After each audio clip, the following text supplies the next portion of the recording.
With almost 100 million players across the world and with some of the biggest streamers making Siege their game, Rainbow Six Siege is popular, and so are its creators. However, with every loved and cherished content creator for Siege, there are equally just as many creators people can't help but hate. I'm so sick of people like this, dude. What? You're gonna expose me for racism? I said deal with it. Yes, I'm white. I have white skin. I said Today we'll be diving into the most loved and hated content creators for Rainbow Six Siege, who they are, and why they're so infuriating, or why they're so inspiring. Speaking of inspirational people, Jynxzi first appeared around 6 years ago, when he would start streaming live on Twitch for Rainbow Six Siege. One of the many reasons Jynxzi is so loved is because of the inspiring story behind how he was an average kid streaming to just one viewer, to how he became the biggest streamer in the world at one point. I just wanted to hop on here and say, I created my Twitch account in 2019. I spent 365 consecutive streams streaming to an audience of one viewer, okay? My goal with saying this is that anyone watching at home, anyone in the audience, anybody who comes across this clip, chase your fucking dreams. Because dreams without action will always just be dreams. Not only was he able to win Breakthrough Streamer of the Year at the Streamer Awards, but he was also able to get 100,000 concurrent subscribers in this stream here. 100K!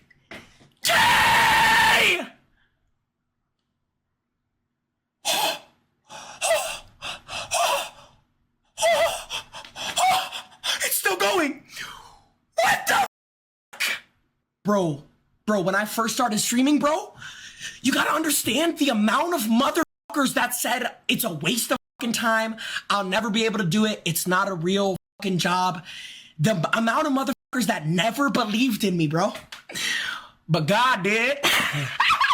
The amount of motherfuckers that'll tell you that you can't do something because they can't imagine themselves doing something. Bro, do not let anyone tell you shit, bro. Do not let anyone tell you anything, bruh! But also for how funny and entertaining he is able to be for the amount of time he's streaming at one time. There are many examples I could go over, but here are a few clips that show you exactly what I'm talking about. I want to be married to her. I want to be married to her. Hey Alexa, how old are you? I'm 9 years old, but I've heard that age doesn't matter, unless you're a cheese. Oh my God, it's getting worse.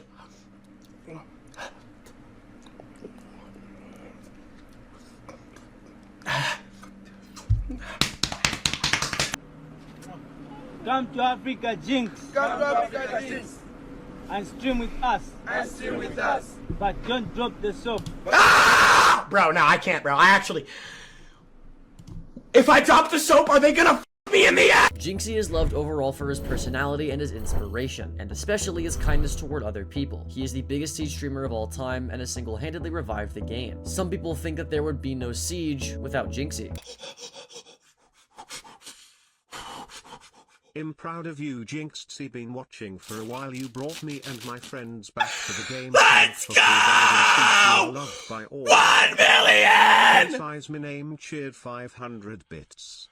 Love you, Jynxzi. Thanks for everything. 1 million! Don't let anyone tell you what you can and can't do in this life. You will do anything you set your mind to. Anything! If you have a dream, you have to protect that dream every single day when you wake up, bro. It started off 5 years ago. 5! It was just an idea. Adams 11 cheered. It was just an idea. Bits. You deserve this, Jungo. Don't let your dreams be dreams forever.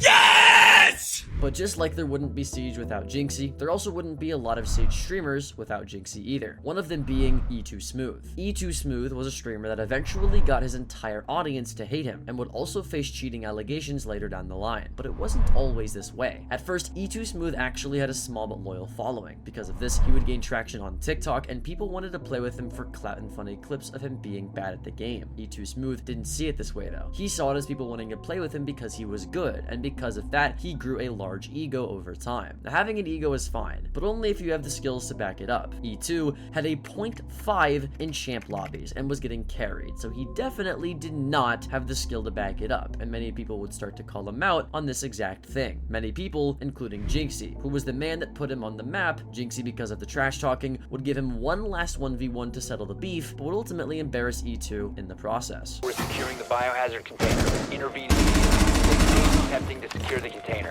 What did you think? What did you think when you challenged? What did you think when you challenged me to a 1v1? What was going through your head? I gotta know.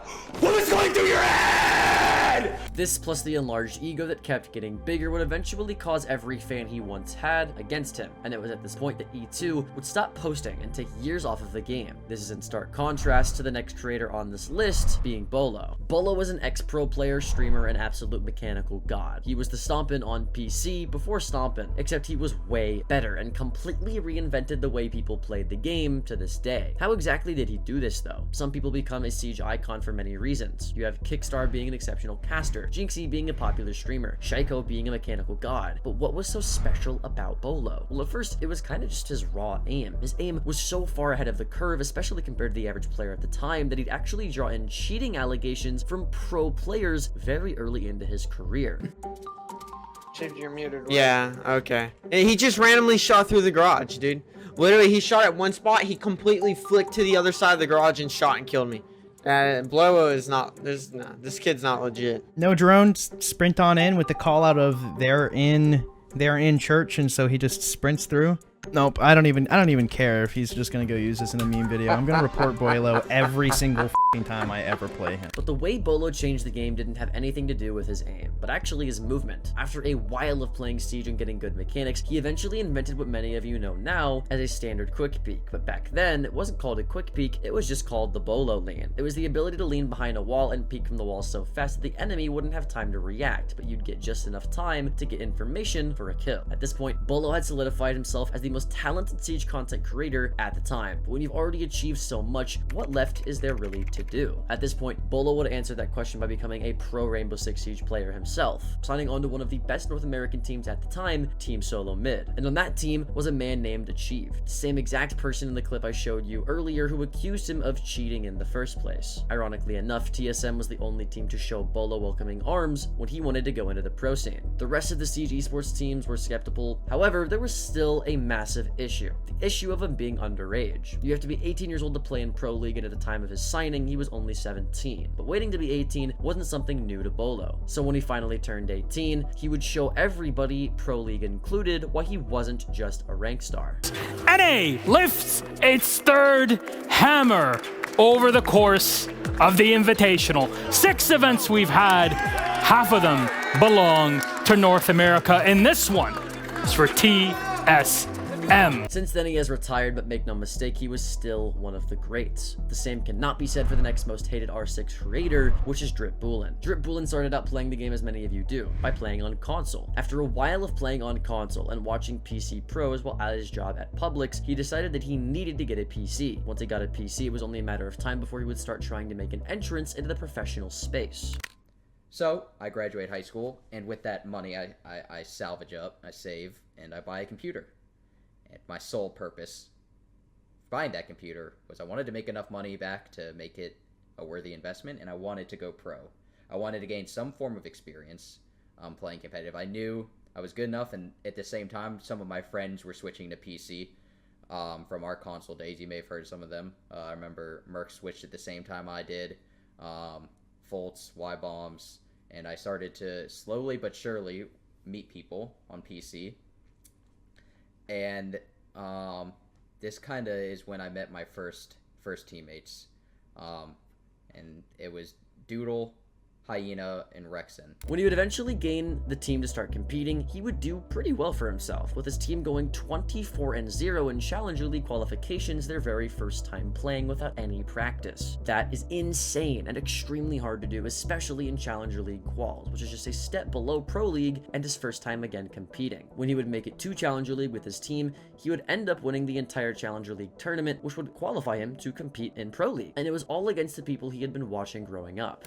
I had competed against teams like Team Liquid, and, you know, this may sound corny and whatnot, but when you compete against people like Neskin and Palu, like the greats of your game, and you actually like compete against them in a LAN environment, it's an unbelievable feeling. It's almost like an I made it feeling. Now, even though he had been competing against teams he had only dreamed of competing against, this is where the downfall of DripBoolin would start. You see, after finishing last in Pro League, he would actually get dropped from his team. This would happen because old clips of him would start to resurface of him saying a racist comment in a ranked game. After these clips resurfaced, he immediately apologized for his misconduct and announced his parting with the team that he was currently on. This took him from the highest of highs to the lowest of lows. After this, he would continue to get dropped from team after team after team after team until he would retire from Siege entirely out of pure embarrassment. Since then, he still flies off the handle on Twitter and has fizzled out of the content scene for the most part for good. Someone who has made great strides in content creation, however, is this next streamer for Siege, and that is Spoit. Spoit is one of the most loved Siege content creators for many of the same reasons as Beaulo. His mechanical skill, pro background, calm personality, but more importantly with Spoit compared to other creators, his ability to relate with the younger generation. You see, before Jynxzi blew up in the Siege scene, PC players were the only people that made content and got very famous off of it. Minus a few exceptions, PC was the place to be, and Spoit was one of the most successful PC players slash streamers. A lot of PC players would actually get mad at Jynxzi and the wave of console kids he would bring to the community, but Spoit always welcomed Jynxzi and his community with open arms, and has single-handedly bridged the gap between every community in Siege, and is one of the nicest creators known today. Not to mention, his aim is just absolutely insane.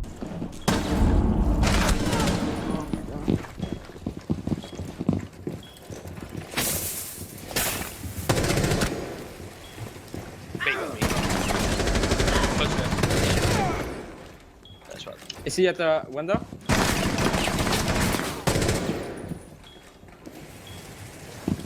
Oh, you can see the flank now. Look at this. I can't be bothered.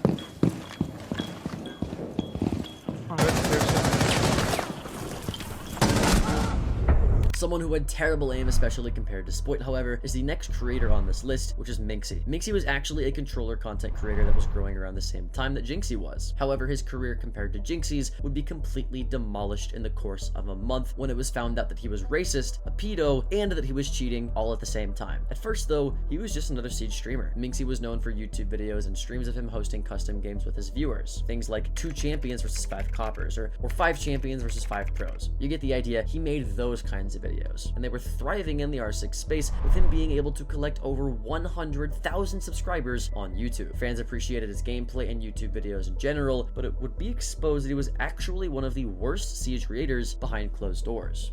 Here is his other account that was caught cheating. Little did Minkzie know, R6 Tracker also provides us his prior alias, and as we see, it was Minkzie, and then he changed his name to try and hide it, but his walnut-sized brain didn't comprehend this and could not cover his tracks. And yet again, Minkzie, with his inflated self-ego, thinks having 3 banned accounts is an accomplishment, as he openly says he doesn't have just 2 accounts banned for cheating, but 3. Not only did he cheat, but he also messaged underage girls, which was posted on Twitter. Something else that was posted on Twitter, however, was the fact that he was also racist, and there were many clips of him saying the N-word on Twitter as well. I'm so sick of people like this, dude. What? You're gonna expose me for racism? I said deal with it. Yes, I'm white. I have white skin. I said Think of any influencer that's been canceled and why they've been canceled, and Minkzie probably has done it. He was textbook definition, just filth of a human being. Everything that I've stated eventually made him delete everything involving the drama, as well as deleting most of the YouTube videos on his channel, which would be the smartest move he could make. A streamer who is much smarter than him, though, is the final streamer on this list, which is Stompn. Stompn was the best controller player alive and arguably of all time. I say was because he is now a PC player who plays on a Pro League team, but make zero mistake, he would probably be able to come back and whoop anyone on the sticks if he wanted to.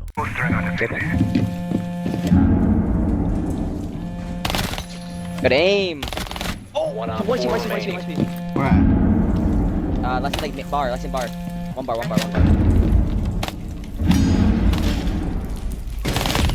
Daddy. 4 eliminated. Oh my god, I'm so good. I will say, of all of these Siege console streamers that are popular, his personality isn't really what gives him a career, but it's not like he doesn't have his moments either. What a lot of people like and respect about Stompn, though, is that he's a silent killer, meaning he has an insane aimer, but doesn't shit talk and have an insane ego behind that. As Mark said, he's just a younger version of Beaulo. He became so well known on TikTok and within the console ranked community that he and another very popular console Siege creator would eventually meet. This player, of course, is Jynxzi. Jynxzi right now is the most famous Siege player on planet Earth, hands down. He's a household name for anybody that knows about streaming. So when Jynxzi found Stompn and asked to 1v1 Stompn on stream, it absolutely blew up Stompn to a different level of fame overnight. That's my brother.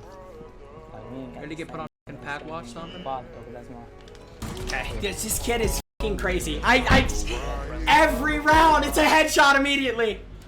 Oh my god! Not only for appearing on Jynxzi's stream in general, but for absolutely dominating Jynxzi in their 1v1. Not only would Stompn get huge on TikTok, but Stompn after this 1v1 would actually go on to make content on Twitch as well, starting his account on February 22nd of 2021. His Twitch stream immediately blew up because he was already famous among the console community. Like I said, he was already massive on TikTok and was playing with the biggest Siege streamer in the entire world. It only made sense that when he would start streaming, he would see near instant success. And with this success, he still never gained an ego. He always has just been a chill guy that walks the talk that he talks when he talks it. But with it out of the way, that's it for today's video. Check out this next video, and I'll see you there.